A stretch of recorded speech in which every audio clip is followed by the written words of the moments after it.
Epic Loot Radio.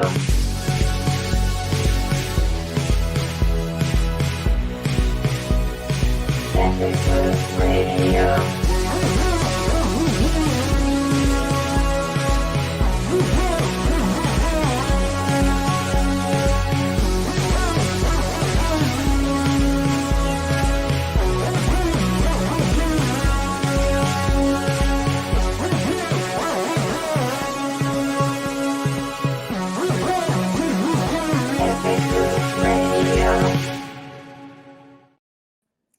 What is going on, everyone? Welcome to Epic Loot Radio. We are without the Prime One himself today, but we're going to try to get on as we can in his stead.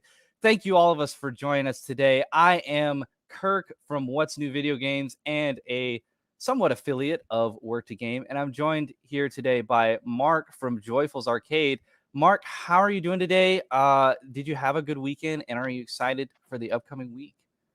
A lot of questions there. I'll try to get it quickly. I'm doing great today, especially after that intro song. I'm about to just replay it. And dude, it's a bop, right? Oh, it's my absolutely gosh. amazing. Yeah. Yeah. One of Brian's friends, I wish I knew who it was so I could shout them out, but they made that, and that is a sick intro for sure. Yeah. Absolutely. Yeah, so I'm gonna replay that as I just go on the treadmill later today on loop for 30 seconds and just hit it hard. Weekend was good besides my favorite Pittsburgh Steelers football team sucking completely. So I'm still suffering from that experience, but overall all was well. I'm glad to be here. I know you messaged me like at 9 a.m, like, hey, can you do this? I was like, sure, let's go. So awesome. Yeah, it seems like we might be having some type of issues. So if somebody in the chat could tell us that this is actually all working and up and running, that would be great. But yeah, I'm a Panthers fan, so I'm right there with you. Yeah, not a great weekend, and a South Carolina fan, which I don't expect people to know that Tennessee steamrolled us, but yeah, they did. But we've got some great news to get into today. Thank you, Sonia Blue, for letting us know that we are all good. We got some great news to get into today, and some not very great news, unfortunately, but that is the way that 2023 seems to be going. So in general, it has been a great year for games, and it's been a great year for all kinds of content. We've had obviously Baldur's Gate 3, Starfield, Diablo 4, which was a little more popular back in the middle of the summer, Final Fantasy 16, and a whole bevy of free content available to people who may not want to drop, their $60 or $70. And we have got some new content coming this very week to tie people over until just the big boom of game releases in October, including there's a new Marvel Snap season. I know, Mark, you're a snapper, but there's a new Marvel Snap season that starts tonight. I'm excited. It's like Halloween themed. The card is going to be, the season pass card is going to be Elsa Bloodstone. And yeah, they're getting into the spooky and the creepy. I think they've got like a Wesley Snipes looking Blade card that's coming out. Are you going to jump into the Marvel Snap season that starts this week? Yes. So Marvel Snap, I know I have a close friend that plays it a ton, probably as much as you. I play it when I'm just like looking for time to kill, right? And it's the perfect game for that. So I will definitely play it. I play it every month. And Blade, Wesley Snipes Blade, I mean, that's one of my favorite movies out there. So yeah, I'll definitely try it out. Yeah, it's a good time. And then also we got two new free-to-play games that came out just last week. Disney Speedstorm, that was kind of a quiet launch, mostly because I think that game had a paid early access period. That game is actually quite fun. It's like a Mario Kart with the Disney IP, and the racing elements of that are actually really good. It sort of reminds me a little bit of the early like Criterion Need for Speed games. The only problem is that it's very freemium feeling. It very much feels like, it's going to be one of these time sinks where they want you to like jump on daily and like rack up certain currencies and things like that. So it's a great core gameplay sort of framework there. But I don't know about you, Mark, but those type of games that seem to be designed entirely around these sort of freemium mechanics, they're a little bit off-putting. So I hope they kind of sort that out. Yeah, I mean, if there's one company that can compete with Mario Kart, it's a company like Disney that has that Right. IP, right? Yeah. But to your point, those types of business models of free to play correlate to the game design, which is we need to keep them engaged, we need to keep them retained. And that's something that I can do for a week personally, and then I'm Yeah. off to something else. And I'm all for new games giving competition. Disney had that racing game Split Second back in the day that was pretty good. So I'm not surprised to hear that there's another cool kind of good racing game coming out, but it's probably not something I'm going to put a lot of time into. Yeah, well, I already have put a lot of time into it, so Yeah, woe is me. Because yeah, my experience was very different. I just was like, I think this game is cool, and I'm going to spend the $70 on it that I would if it wasn't going to be free later. I bought it in like March, played it. My experience with it because I paid that money was basically like any normal game. But now my friends are jumping in now that it's free and trying to play with me, and they're kind of telling me, oh, it says I have to do this, it says I don't have enough of this currency, and I'm like, god, that sucks. Like, I didn't really have to deal with that. So it's like I would wholeheartedly recommend it as somebody who like had a really good time with it, but it's like I can't, because like, well, you could just go play Mario Kart and not have to get bogged down by all that, that paywall stuff. Speaking yeah, of not paywall stuff, to get into it, My Hero Ultra Rumble released last week. My Hero, not a well known IP, not as much as Disney anyway, but for any of my anime fans out there, they're probably going to be very hyped for this one. This is sort of like the Rumbleverse thing. And so we're going to get into that later, Mark, with the whole live service thing. And are there too many live service games for it to be sustainable? But I am a little bit concerned about this one because this is really cool. There's a lot of reverence and love shown for the IP here, but they're just doing the same sort of Fortnite song and dance that a lot of games have done. Some really good signs from this developer team. Some people complained about that the progression was like way too grindy, and they felt like that it was basically incentivizing them to spend money. Developers literally within 48 hours of the launch got in there. They said, "Hey, guess what? In-game progression rewards for completing a match, they're now double. We don't want to make people feel like you got to spend money to progress." That's awesome. I love to yeah. see that. So sort of the contrast of what I felt with the Disney racing game, like that's really cool to see that game's going to get some more time investment from me, because it's like, okay, these developers are genuine about trying to provide a good gaming experience, not necessarily suck all my money out. I think that's what we want to see out of these type of free to play games, right? Yeah, I mean, it's making good use of your time because not every player is in the same situation. There might be those kids in high school or junior high that can put, a ton of hours into it, which is great. Yeah. But, Little Mikey in his playroom, 12 years old. Yeah. yeah, you think about me and you, we're working, you think about someone like Brian, he's got, a big family to take care of too. Yeah. We want to be able to enjoy the game without being locked out from it. So, I will say Bandai Namco, they're one of those developers that impresses me over the last Mhm. few years, just in terms of how they support their games too. I mean, they could have a game that maybe isn't so great. So, keeping with anime, I'm a huge Dragon Ball fan. And Nice. Dragon Ball Z Kakarot, I couldn't really enjoy it a ton, but they keep putting DLC out for that game. They just released Mhm. DLC this year, and that came out in 2019. So I'm not surprised to hear that Bandai Namco as a developer is doing right by their gamers. And as for other free content drops, I know, so I sort of, I guess, in a miniature boycott, I didn't get involved with Overwatch 2 this past season, but I am a big Overwatch fan. I didn't get involved this past season because there was all that drama about them sort of cutting their single player PvE type of almost Destiny kind of like campaign, probably more closer to like a Borderlands type of game. They cut that. They cut all the skill trees, all of the PvE story content in favor of just releasing this small little carve out of that. And then not only that, but they charged people $15 for it on top of the battle pass. And a lot of people were upset about that. So I was like, you know what? I'm going to take a break. But the new season's coming out on October 10th.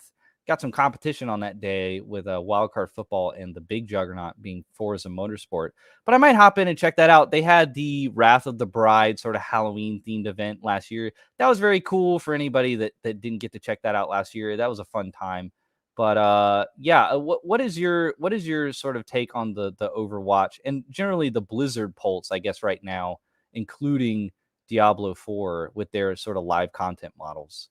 Yeah. So, I mean, we're going to obviously spend some time talking about that business model during this episode, but I loved Overwatch 1 when it was out. I played it a ton back in 2017 and 2018, talking about the Halloween PvE kind of modes. There was like, they did a lot back then too, which I appreciated. Overwatch 2, I watched from afar. I had some friends that were The going over the implosion. yeah, it just seemed like, again, the whole pitch for Overwatch 2 was that big story-driven aspect to it, and now that that's not coming, it still seems like this is just Overwatch, and which isn't a bad thing at all, but it seems like it caused some confusion, so I haven't played it either because I heard there was some CPU optimization issues when it first launched, and Hmm. there were a lot of other things on my end. But if you jump into it, let me know because I'd love to check it out. Like I said, I had a lot of fun with that game when it first came out. And in terms of hero team-based shooters, that's really the only Right. one I've ever enjoyed. Um, Diablo 4, I mean, maybe we could get into Which it has now. a new season coming on the 17th, by the way. Well, I guess we'll save Diablo for that Yeah, conversation because that's not yeah, really a current content drop. And you pointed out Sonic yes. Sonic Frontiers just had a free content drop. Apparently, this is the third of 3 free content drops, with the first one being sort of a challenge mode, and the second one adding a new game plus mode and some open zone activities. This one sounds like it's sort of like a hardcore mode, but that's a lot of content, free content for Sonic Frontiers, which is basically like a $30 Sonic game on next gen consoles right now. That might be time for me to jump into Sonic Frontiers. Yeah, I would check it out. I mean, I love Sonic the Hedgehog, but I'll be the first to tell you that I've typically been disappointed by his 3D games, Sonic Okay. Adventure 1 and 2 Nah, aside. man, Sonic Heroes is where it's at. Come on, Sonic and Sonic Heroes Adventure. Sonic Heroes was good. That was like the Yeah. last one I really enjoyed. I had that for the OG Xbox. But yeah, Sonic Frontiers really impressed me when it first came out. I know there were some issues you brought up with pop-ins. I didn't really notice it, but I could have been playing Mhm. on a patch. But I've had a lot of fans, a lot of friends who are big fans of the series that have loved the continuous drip of content, considering it's free. And all I've heard so far from my one friend who's been playing it is that he calls it Sonic Souls because it's kind of got an only up mode to it, along with Okay. some more intense combat aspects. That sounds And kind of fun, it actually. it does because like only up interested me, but I'm like, Yeah. not enough for me to download it. But the idea of playing the same type of game with an IP I have a closeness to, maybe I'd try it then. But people seem to be frustrated by it, which It I depends get. on like how it plays. Like, cause Yeah, only up gotta go fast is a great concept, but yeah. it's if it's very frustrating and kind of cheats you, that's not gonna be very fun. I agree, but there's also this part of me that enjoys seeing like Schadenfreude and other gamers as they like stream it and they get angry and upset. So I was just going through the article and Nice. looking at the highlights, and I was like, oh, that's kind of funny. But again, it's just cool to see Sega continue to support that game. Historically, I don't feel like they do that as well with Sonic 3D games. I don't think they did that with Sonic Forces, which again, I'm not even going to touch that game. So Yeah. And lastly, I think one that's near and dear to me is Hunt Showdown is having one of its big yearly events, the Tide of Corruption, coming up. Hunt Showdown is just a great game. The buy-in for it. Unfortunately, I wish it was on like PS Plus or Game Pass, but they got to sell copies because they got to make money somehow. Because it's not one of those games that really makes you feel like you got to pay for anything. There's no pay to win elements. I really like Hunt Showdown. It's a harder game. It's a little more in the vein of like Call of Duty, like DMZ or Escape from Tarkov or whatever. It's one of those extraction shooters, but it's very good. There's a lot of atmosphere. There's a lot of lore built around it, and it's very rewarding to sort of get into. And they're having an event where they're going to have a battle pass. They usually don't have a battle pass. It's just not one of those type of design games. But Hunt is a game where it's so unique in terms of the world design and the weapon design. For people who don't know, you're kind of using all like Civil War and like post Civil War era type of weapons that have like bolt action rifles and revolvers and things like that. Almost has sort of like a Red Dead Redemption feel to it. It's a very fun game. I'd recommend people checking it out with this event because there's always a lot going on when they have an event, and it can really hook you in a good way, and it never feels like you have to spend money, which is so nice. In fact, with the battle pass, something I noticed with the last event is I got all the rewards without even buying the battle pass as far as like gun unlocks and stuff.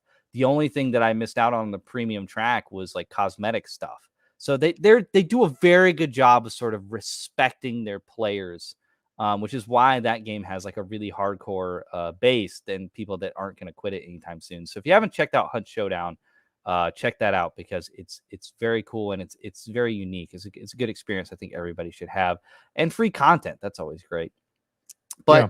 I wanted to start off the show with some sort of positive sort of stuff for people to jump into because unfortunately, the news in the industry, like I said, we've had the best year in gaming in 2023. In a lot of ways, we've had the worst year in gaming because we've got more layoffs. Layoffs strike again. UK-based indie publisher Team 17 is the latest game company to be hit by a round of layoffs, per GameIndustries.biz. Sources told Eurogamer that the company has announced a restructure that is likely to result in job losses with around 50 roles said to be at risk. Most of these roles are believed to be the publisher's quality assurance department as it chooses to outsource this to external providers. However, they also say that CEO Michael Pattison is expected to leave. He originally joined Team 17 in October 2021. This series of layoffs comes after both Creative Assembly from Sega and Epic just announced layoffs last week, with Creative Assembly obviously saying that they were going to cut some redundancy, which may result in job losses, centered around them canceling their planned extraction shooter, which was going to release this year, named Hyenas. And they cited a decline in stay-at-home demand and an economic downturn due to inflation.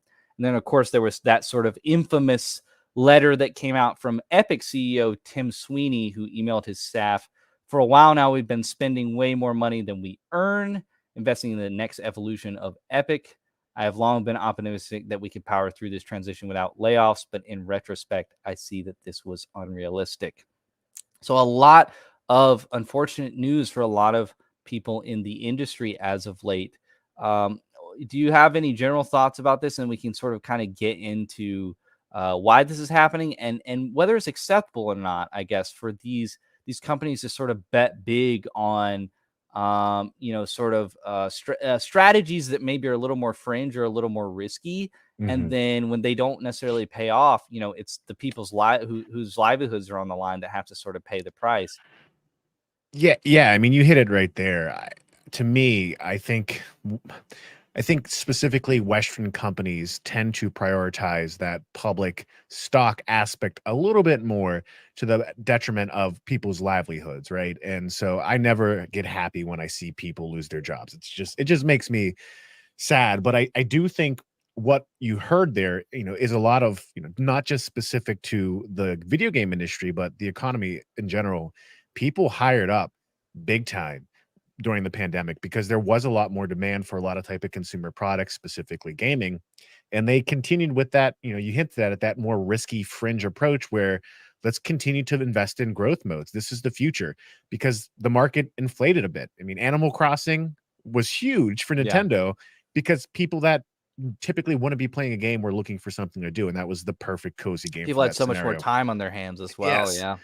And now you've been seeing year after year, month after month, as we get further from that, a slight kind of adjustment to the hardware market, to the game and software market as well. And so this is a partial reaction to that. But again, I've seen other companies manage it where they go, "Hey, we're getting a lot more revenue right now, so maybe we look at what could be causing that over the next 4 years or so and plan conservatively a bit more. So whenever the thing does turn the other way, we don't have to do layoffs." And it's it's a hard formula to answer because I do think there's a lot of fiduciary legal obligations that Sure. companies have to make their board happy. And if you're not making your board happy as well, then they'll make an adjustment. So Well, do you think this type of like exponential growth that they're targeting, I mean, is that really sustainable, or is that something that they should have as an objective, or should it just be like for a company like Epic, which by all accounts from public perception, like basically makes more money than God off of Fortnite transactions? Should they just say, "Hey, we got a good thing going here. Let's keep reining it in," or do they really need to transition into sort of this aggressive expansion and have people pay the price because they've got to cut some salaries to meet their margins. Is that acceptable in the industry? And should we sort of push back against that? Or is that just all part of the growth of the industry, and it's just going to make better products in the long run? Yeah, I'm of two minds of it, I guess. One, I tend to not agree with this exponential growth mindset because I don't think it's realistic, right? I think if you study history, if you study economics, you just kind of realize that eventually there's going to be a bubble that kind of gets poked and things happen. At the other end, to your point about making better games, I do think competition's good for that. And I just wonder sometimes though if because this seems to be a larger conversation than games, to be honest, right? This Yeah. is a conversation about how Capitalism. yeah, Yeah. right. And I think the free market's great, but I also am personally someone that's like, hey, there should be some type of rules in place to protect some people and stuff like that. And I think we're dealing with aspects of that when it comes to this conversation about games. And again, even if there was someone inside Epic who was like, "Hey, let's keep investing in our employee base and let's keep moving the game forward," there's still that opportunity for someone, since it is a public company, to then say, "Hey, I'm going to actually buy out some stock here, and I want to see it go this way." And um, yeah, I can't answer it. I just know that personally, I do think there's a connection to what we're seeing as well with the type of games they're making in terms of games Right. as a service and free to play, Right. and that almost that dream they have of like this could be our This could golden be the next goose. Destiny. This could be the next Fortnite. Yeah, And very, very few of them are actually that. And then it's these people that work in the studios that unfortunately get cut when that doesn't work out.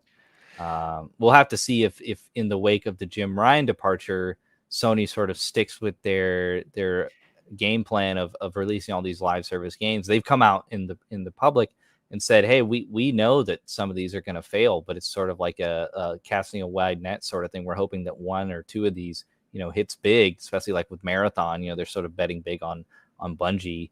And hoping that Bungie can sort of propel them to that level with the Destinies and the Fortnites, because of course Bungie's already done it. But we'll have to see, if they stay committed to that, and what the fallout of that is, if there's going to be more of this to come. I certainly hope not. I certainly hope we're not Yeah. going to see more of this, in terms of people losing their jobs. That's never good to see. yeah. And it's interesting because I know this is something I've been thinking about with Bungie because, obviously in terms of company out there that knows how to make a solid games as a service experience, it's them, right? Yeah. They've done it. And so the fact that Sony has them consulting internally on their projects, and they've even said supposedly with The Last of Us, like, hey, Yeah. this isn't it yet. That's good. Put it back in Yeah. the oven. Yeah. Yeah. But there's also a part of me that wonders, is Sony going to be a little too late to the party to I truly think so. capitalize? I would I think think so so. too. But I also think as long as they continue what they're great at, which is, stellar first party games, then I also think it's a risk they can take. Well, and so that's the thing. Are they going to continue with that? Because in the last state of play, they pretty much focused entirely around these sort of live service announcements in Fair Games, in Concord, in Arc Raiders, Mhm. Helldivers 2. Yeah. You did not see a Ghost of Tsushima 2. Really, Spider-Man almost seems, and hopefully it's not, but it almost seems like the swan song for the sort of first party era from PlayStation, where you did prominently see featured, The Last of Us IP, God of War as an IP, these sort of epic narrative storytelling type of experience games. Other than sort of the Wolverine game that's going to be coming from Yeah. Insomniac at some, eventual point. We Yeah. don't really know what's on the horizon, pun horizon, for PlayStation in, the next several years. And I can't imagine that that's just coincidental or a product of circumstance that we don't know. I think if they had something to tell us, they probably would. So unfortunately, they might be trying to cash in on this, and they might be a little bit too late, because we can get into it.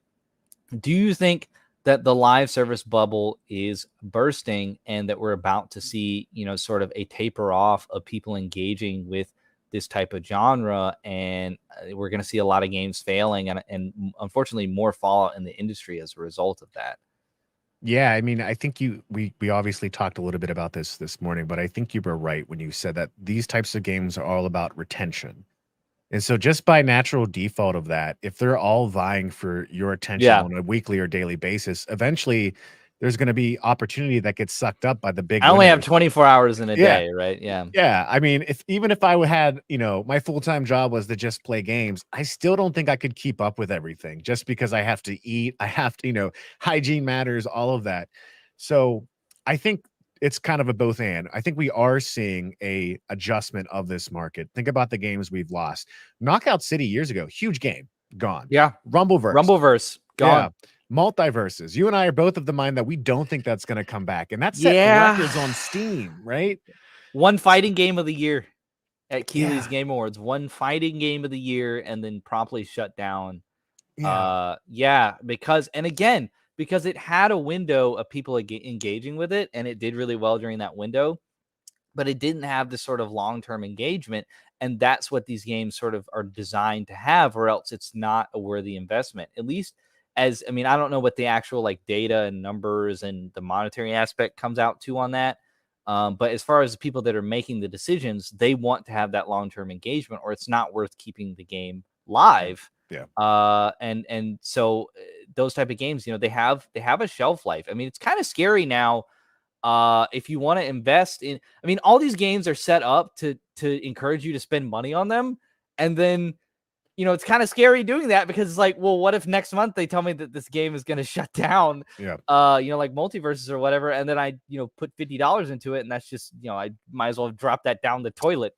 So it's kind of a dichotomy there, really. Yeah, the more this happens, the less and less opportunity I think naturally ends up for games like this because gamers are going to know where this could go. Read the tea leaves, yeah. Yeah, and I'm hopeful that hey, maybe this is a learning curve to where because I think multiverses, right? When you make a game that's going to be free to play games as a service, you build your entire business case off of the monetization system. And then you also build your revenue, how much debt you go into as well off of that. So that's why they get to a point where they're like, hey, engagement isn't there, cut it. But if you just have a different business system, like you were talking about Hunt Showdown, like the fact Yeah. that they do charge up front for it. Like imagine if a game like Multiverses had a entry fee, right? Maybe it was $10, maybe it was $20. Perhaps it wouldn't have had such a high player base at the beginning that set all the records, but it also might still be here as well. And I wonder if hopefully that we see a slight adjustment to where the big players are able to succeed the way they're succeeding, like Destiny and Fortnite, but also games that want to go after a similar approach adjust more to a more of like a hybrid model to make it more sustainable for the developers and for the gamers as well. Well, on that note, we're even in an era where these sort of big companies are deciding that even for paid games, where a lot of people have paid the buy-in and they are in your ecosystem, maybe aren't worth keeping the servers online. And so that contrasts with kind of the long-standing precedent that we have of like literally you can go play Modern Warfare 2, and I don't mean the one that came out a couple of years ago, or I guess just a year ago. That's wild. No, 2 years ago. Just 2 years ago. It feels like it was longer. But the original one, the one on Xbox 360, you can go play that right now on 360 or your newfangled Xbox with backwards compatibility. The servers are still online for that. But in other news, Sony is announcing that Gran Turismo Sport, which only came out in 2017, I guess that's kind of a while ago now. But again, that kind of goes against that precedent. They're going to be shutting down the servers for that coming up soon here at the end of January 31st of next year. And this is only after one subsequent release. Gran Turismo 7 is out now. So that's going to be the only way to play Gran Turismo online. They're shutting this down, and all of the online features, all of the lobbies and everything, they're not going to be available. So, if you bought into this game with your $60, I guess at that time, and of course if you paid any extra money for any sort of DLC content or anything, that's not going to be viable in terms of online play after January. And so what do you think of that? Like the same thing could be said of like, I think a comparable example to this is Mortal Kombat 1 just came out, right? Like what if NetherRealm comes out and says, hey, everybody that just bought our Ultimate Edition that we were blasting on sale for, $9.99 or whatever, the month leading up to the launch of Mortal Kombat 1. We're actually, now that we got all your money, we're going to take that game offline. We're going to take the servers down because you can just pay $60 or $70 for Mortal Kombat 1 instead. How do you feel about that? I think that's not a good trend if we start seeing more of that. Yeah, I'm hopeful we don't. I think there are specific examples we're seeing, and I'm one to believe perhaps it lines up with a company like Sony, who maybe doesn't have the core competency where they have just a bunch of bandwidth to do server maintenance and all that stuff. That's why they're going in that direction. Because again, a server, there's so many things of maintenance that you have to consider for the server, for the game online, for the netcode. There's always someone trying to break and hack the game. So you have to be paying, you have to maintain things from that end. So there's definitely cost and effort, which is, partially why I think it's kind of miraculous that all those old Call of Duty games are working so well. Right. But it's this cool kind of old trade-off that I feel like gamers have been facing since we've gotten more to the digital marketplace and the always online marketplace, which is, do I own it? And if we lost all of modern infrastructure today, but we still had power, could I plug my system in, turn my game on, and could I play it? And I Less think and that, less nowadays. Yeah, yes, unfortunately.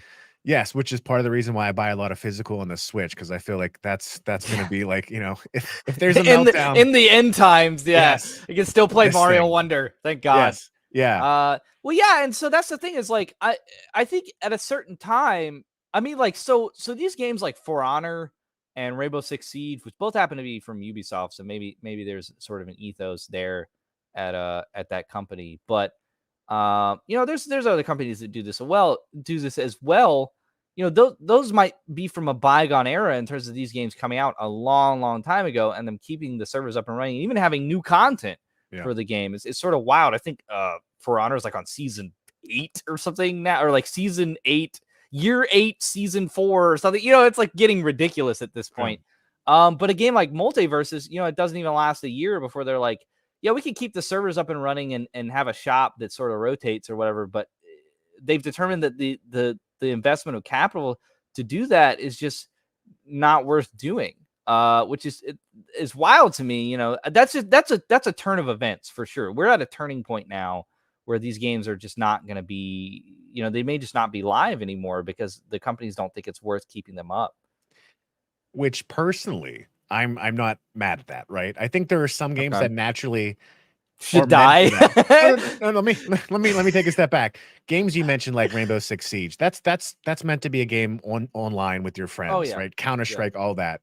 And I think there are examples of games like that maybe have kind of gone away, but to some degree, you're still allowed to have your own server and host it and play games if you wanted to have your own server. But there are other games that have died very quickly, like Babylon's Fall, right? That they basically said like, hey, you can't play it if you put this game in, and if you try to play it, we'll come after you, right? Because they have some legal liability. And that to me is kind of like, all right, Square, because that was Square, I think, right? That to me is like, that's not the way. If you're gonna have an always online game that does have to get shut down, that's a new Square's game. Done that before with Final Fantasy 11, right? So yeah. So that's the compromise. It's like, okay, like naturally I get some of these games, like an MMO that goes away. How do you allow it so people who did invest in a lot in it want to see it kind of live on 20 years after the fact? Do you allow people to have that own server? So like that's a problem that I think you could avoid a lot if you just, not all games are always online. And there are some, like I'm saying, there are some games that are meant to be that way. Halo, right? Like you're going to have such a core component of that game meant to be enjoyed that way. But I do love just simple story-driven games. Like I can sit down and replay Castlevania Symphony of the Night every October, and I don't have to worry about that being online at all. So, it's speaking of October, let's get into it because there are a lot of games coming this October, and a lot of them aren't live service. A lot of them are your good old-fashioned, experiences that you're going to be able to sit down and have on your own. You have the list, as do I, but I put Trepang 2 on here, which is like a military shooter, not really in the vein of what we're talking about, but sort of as a RIP Team 17. Hope that game does well, because the people that worked on that maybe are sort of trying to find jobs now, and so shout out to them, and our thoughts are with them. But hopefully, what they worked on sees some success as a small consolation. But then we're getting right into it. 3 days from now is going to be Assassin's Creed Mirage, which I think is it's flying under the radar a little bit, but I think a lot of people are going to dive into this because it's sort of the tagline for this is that it's sort of going back to, the old days of Assassin's Creed where you did just kind of have this finite sort of consolidated experience. You just go through this story, and they're going to tell a story with this character that is supposedly going to be very engaging. So I'm excited to see how people take this and what the reviews are and such. Are you going to look at Mirage at all? I personally am going to kind of wait for that game to go on sale. And Okay. that's because and I'm going to just be objective about that. Historically, I wasn't the craziest fan of the original model, but I get how longtime fans of Assassin's Creed were kind of, a little upset when it switched to being such a more open action RPG game. I loved Odyssey and Origins, bounced off of Valhalla. So I get why they're switching back to this, and I'm excited for people who are fans of that formula.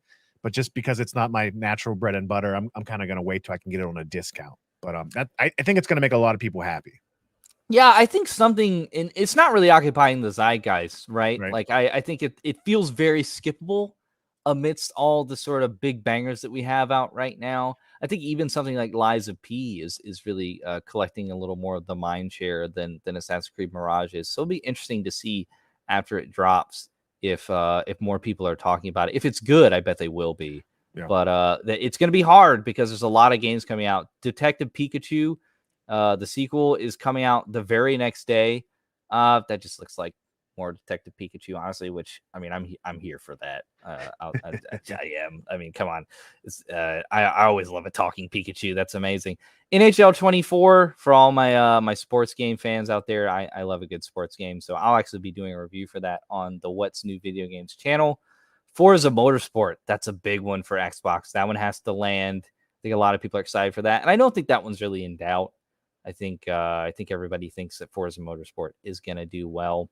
Wildcard Football also on October 10th. God, this is just a crazy first week, really. That's like the game by Colin Kaepernick, right? Is that yeah, the one? Saber Interactive. Yeah, it's like going for like I think they're trying to get the NFL Street people in. That's not really what it is. I might do a review for that game, but yeah, it's a little more like dinky. It's kind of like bobblehead football, kind of. More like a mutant football league, maybe something like that.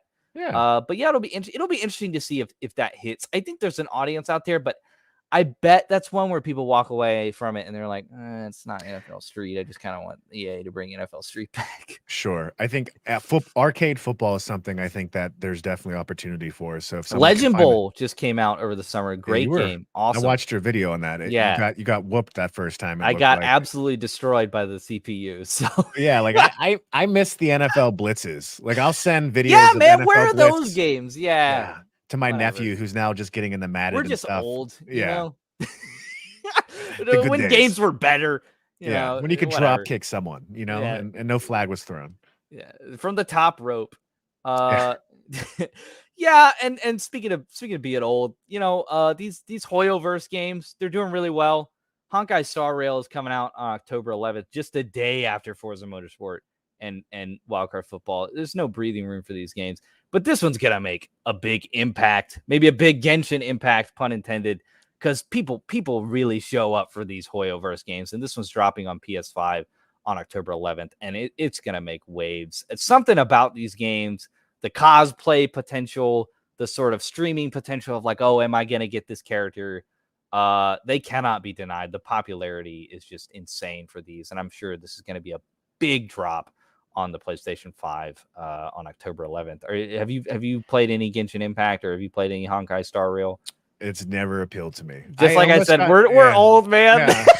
I almost got interested. I'm like, because this was between Breath of the Wild and Tears of the Kingdom. When someone told me Genshin's kind of like a Breath of the Wild, I was like, But then I saw a lot of the mechanics in it, and I'm just like, you know what? I'm gonna step away, because if you give me a gotcha mechanic that gets me interested, I'm hooked. I know my poison. So no, I stepped away from it. But yeah, I think always I've heard about Honkai is people have loved it, that have talked about it. So yeah, I think it's going to be successful.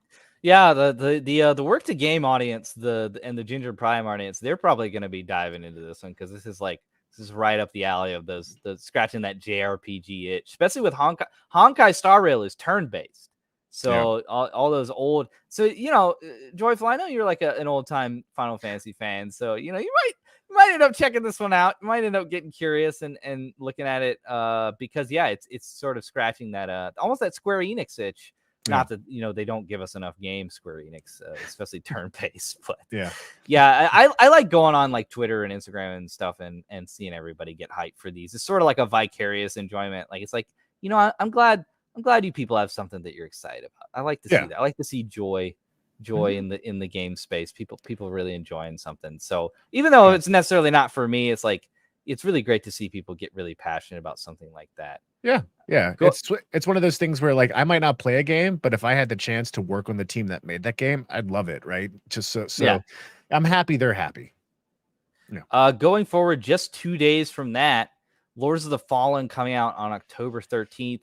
I just played all of Lies of P. I am on my second playthrough of that game. That game is amazing. That's going to be top 5 games of the year for me. It is awesome. Anybody that loves the From Software formula, this game is right up there with all the games that they have put out with Sekiro and with Bloodborne, Lies of P. That game is fantastic, and it has really put me in the mood for this Lords of the Fallen game. I hope that they can sort of carry the mantle and keep up this trend of amazing Souls-likes that are sort of raising the bar, because up to this point, we've had The Surge, we've had Mortal Shell, Code Vein. These games are not really hitting that upper echelon of that people know of, like From Software games, your Elden Ring, your Sekiro, right?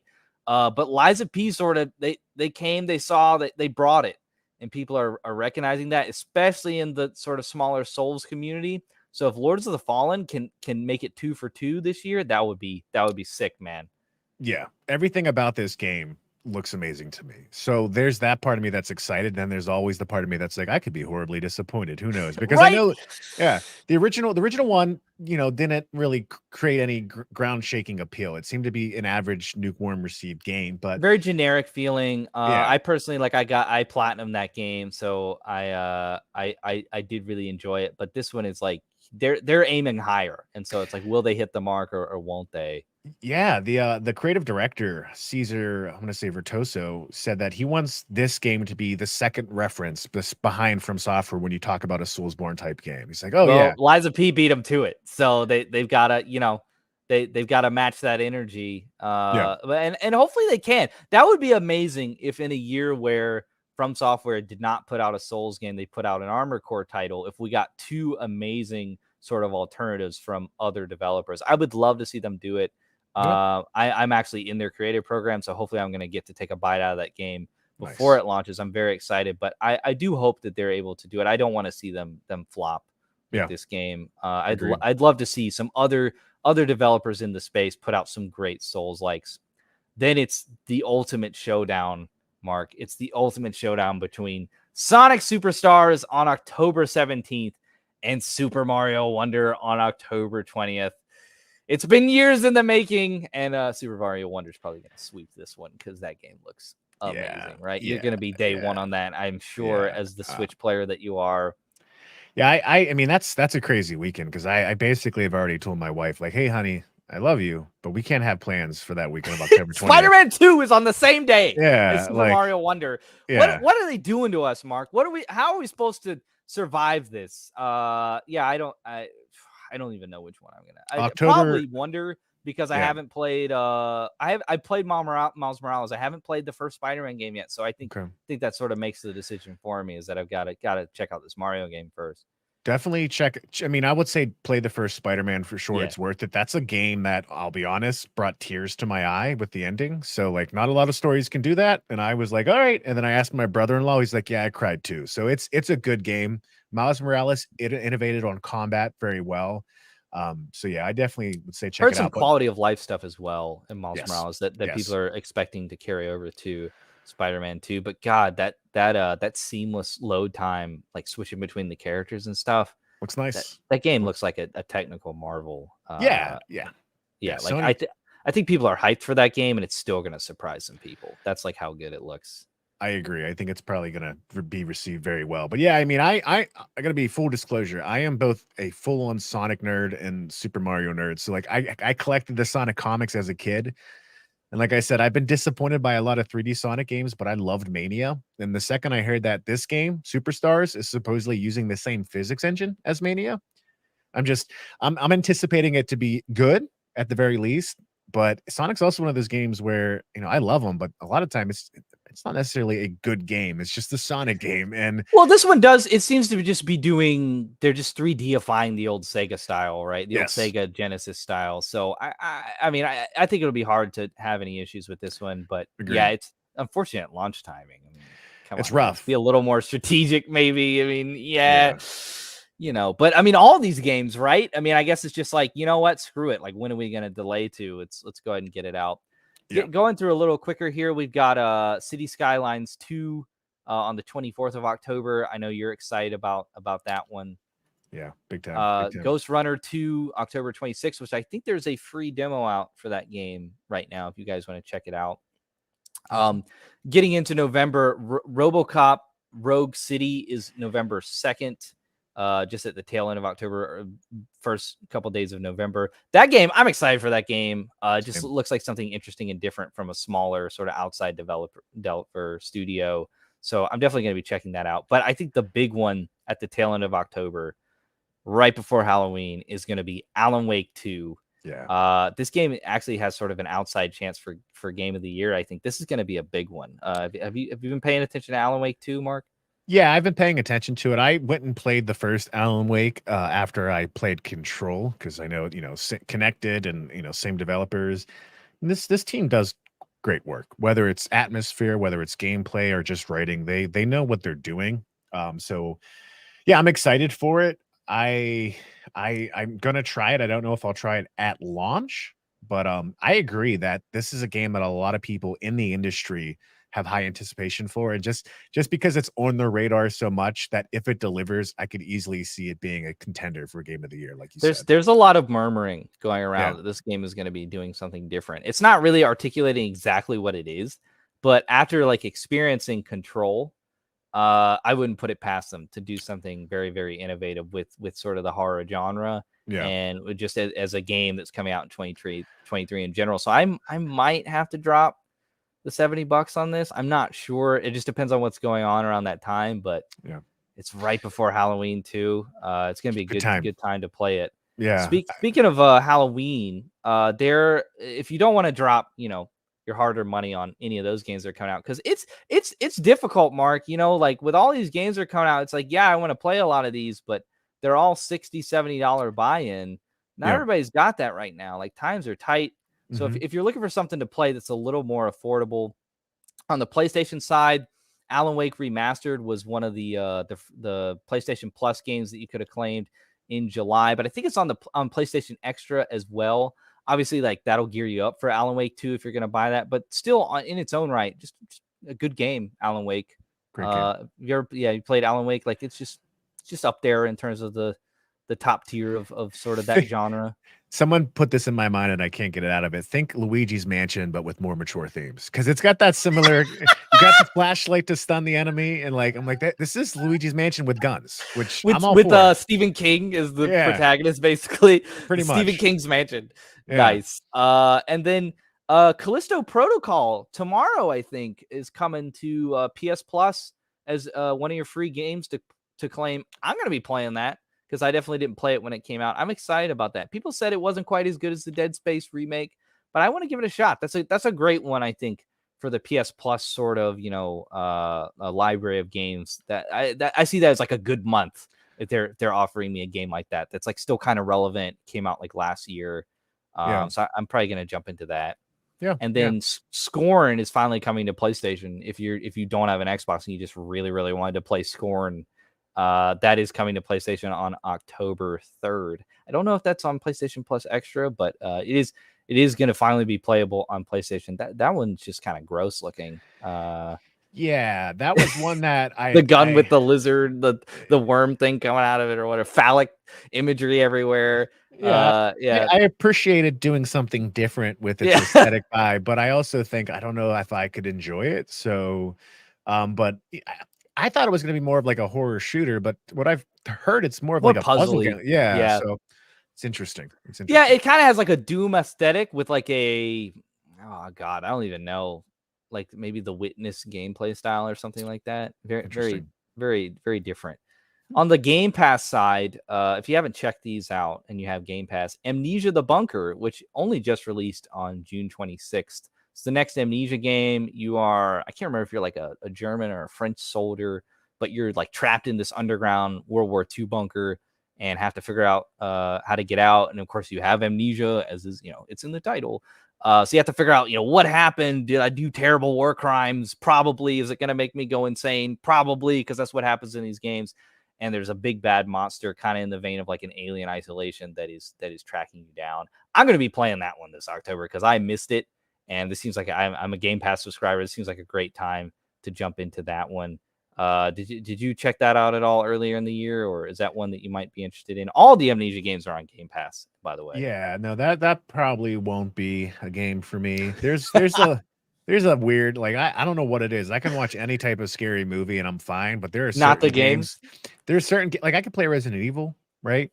But I couldn't play Resident Evil 7 in VR. I'm like, I'm never gonna touch that in VR. So there's just something about games that I'm just like, yeah, I guess I'm a coward. I didn't know this, but yeah, that might be something again I can appreciate from afar what it does, but I don't know if I Yeah. want to put myself through that. Other scary stuff for our audience on Game Pass, Ghostwire Tokyo. That one's a little more, it's not so much horror. Yeah, That one's like more sort of thematic, and like there's a vibrant color palette, and it's getting into like some sort of edgy like horror themes, but it seems to be more focused on like the gameplay. yeah, Sort of fast punchy stuff like the Dishonored Deathloop type style. From the same studio, Evil Within 1 and 2. I really love those games. For any of my Resident Evil fans out there, if you like the Resident Evil remakes, 2, 3, and 4, or if you like the the newer ones, 7 and Village, Resident Evil 1 and 2 are some. I mean, sorry, Evil Within 1 and 2 are some really great games in that vein. They're a little dated now, but they're very good as far as stuff that you could play if you haven't played those yet. They're on Game Pass as well.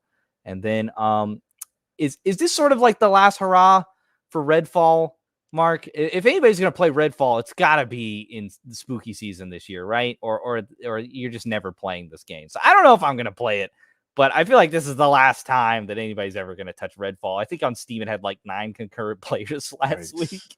Yeah. Rough. I don't know. I mean, it is definitely the right time of the year for probably people to go into it. Yeah. But this is also one of those things where Redfall, I think the development team Bethesda came out and said, "Hey, this isn't done. We're gonna make this a good game," which that could be a month from now or that could be a year from now. I don't think that anybody particularly cares is the problem. I I think you could say it's fixed now and it's a really good game. And I think everybody's just going to be like, okay, I'm going to play, yeah, you know, uh, the next, I'm going to play Final Fantasy Rebirth or, whatever. Like, I don't really care anymore. So I I think I they're in trouble in agree. that regard. I Yeah. agree that people probably won't care, but on the other end of it, since this is a Game Pass game, it's not going anywhere. Like Yeah. it's not at risk of like Microsoft having to say, "Hey, we have to shut it down." Like that's not going to happen. So I do think it's almost Halo Infinite's different, obviously, because it's such a huge IP. But Yeah. Halo Infinite's at this point now, years after the fact, it's really kind of starting to get some good momentum. And I think that could happen with something like Redfall if they do put a lot of work into it. Not saying it's going to, but there's that opportunity with a Redfall being given the business model it's built upon with Game Pass. And then obviously rounding out Game Pass, Lies of P. I can't rave about it enough. Go check it out. If you're afraid of like playing harder games, they just patched it to make it easier. So it should be a little bit more approachable. The story delivery in terms of like the Pinocchio story, really good actually. Like it's not as obtuse as like a Bloodborne or something like that. So if somebody is looking for sort of a narrative here, it's here. It's in the game. I think this game has a lot of appeal for a lot of people. It's just a good game. It's great to see just a well-made game come out. We've had a couple of those this year with Baldur's Gate 3 and Tears of the Kingdom. It's always so refreshing, right? When this game's just made well, feature complete on launch. We love to see that, right? Yeah, makes me happy. Just a little warm, fuzzy feeling inside. Yeah, yeah. And as far as the newer stuff for spooky season, Resident Evil 4 obviously came out this year. I mean, what do we need to say about Resident Evil 4? One of the best games ever made. The remake is a great polished version way to experience that game. And they just had the Ada Wong Separate Ways DLC come out. That's a full package now. I haven't played it yet. I'm definitely diving into that this October, man. It's going to be a great experience. Chainsaw Massacre, Texas Chainsaw Massacre. Great game for sort of the people that like the Dead by Daylight type stuff out there, or if you just love, horror franchises. They took the asymmetrical horror multiplayer formula and evolved it a little bit from Dead by Daylight, where instead of just kind of doing menial tasks, you're really like you're picking locks and you're trying to escape. You're literally running down the long road as Leatherface is chasing you, trying panting, out of breath, trying to escape. It feels more like you're taking an active role in that game. So that one's really fun. And the last one is Ad Infinitum. I struggle with that too. Yeah, I don't know. But it came out on September 14th, and that one is sort of like a lot of developers tried to go out and make their own PT, and this is sort of one of those from a smaller studio. So that may be one to check out. Those three, if you're looking for newer games, if you kind of you're like, I've already played all that stuff you already talked about, check those out. And of course, Liza P. But that is sort of gonna wrap it up for us. We're coming up to the top of the hour. Wanted to give you guys some great games to play for spooky season. But Mark, I know you got to jump out here, so go ahead and plug yourself, man. You got some great content going on over in the Joyful Arcade. Let me know what's going on there, man. Hey, I appreciate that very much. Yeah, you can find me at Joyful's Arcade over on YouTube. I do some live streaming, but it's more or less focused on YouTube right now. So I typically cover a lot of gaming news, cover all the platforms I can. I'm a gaming enthusiast in general, and I try to bring my perspective of indie development as well into that conversation as well. So I have an indie dev team I'm a part of, Devour Games. We've released some software on the Switch. We've actually exhibited at E3 back when it was still around in 2019. So yeah, I just try to celebrate games and, passionate about a handful of specific genres too, but just typically 2 videos every week or so I'm at right now. So yeah, it's a good time. And you guys can find me obviously on Epic Loot Radio here every other week with our very own Ginger Prime, but also I have my own channel called What's New Video Games, where I do a lot of video game coverage, particularly reviews. I think I'm going to have some reviews for NHL 24 and wildcard football coming up in the next week. So a little more sports oriented than usual. That's kind of been a theme this year. I guess people like to give me access to sports games for some reason, but then hopefully I am getting my hands on Lords of the Fallen early. Cause like I said, I really, really enjoyed Liza P. So I am looking forward to this Lords of Fallen game and planning on doing some early content for that if I can. And definitely going to have a review for that game. So come check out the channel. We've almost got 2,000 subscribers. I'd love if you guys could add to that count. We could get there to 2,000. And obviously, if you guys just want to hang out and work the game, I'll see you here every other week. But that's going to do it for our show. Thank you so much for joining us. We appreciate everybody who came out and watched and had a good time with us. We're going to sign off now. But thanks so much. And we will see you again 2 weeks from now. Watch this space. Until then, take care, everybody.